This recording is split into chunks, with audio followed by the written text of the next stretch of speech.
আমার রোজ সকালটা শুরু হয় এইভাবে, এই দুটো বদমাশের বদমাশি দেখতে দেখতে। এদের ঘুম অনেক আগেই ভেঙে যায়, কিন্তু ঘুম ভাঙলে কি হবে, এরা তো রুম থেকে কিছুতেই বেরোবে না যতক্ষণ না আমি উঠবো।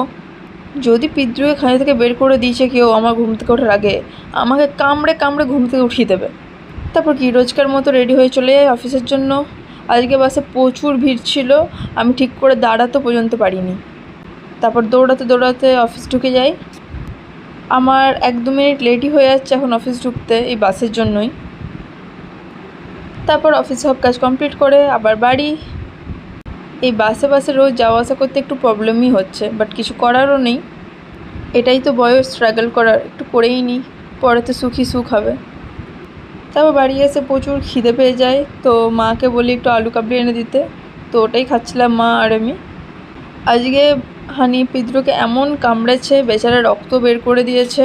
তারপর ওকে লাল ওষুধ লাগিয়ে দিলাম, কিন্তু এত বদমাস, লাল ওষুধে লাগালে হয়তো জ্বলছে, পুরো চেটে ওটা পরিষ্কার করে দিল। এমনিতে গুড বয় হলে কী হয়, মাঝে মাঝে ওর মাথায় ভর চাপে, এমন কামড়ে দেবে, রক্ত বের করে দেবে। দুজনকে আজকে আপাতত আলাদাই রেখেছি, একসাথে রাখিনি, 2-3 দিন আলাদা রাখবো।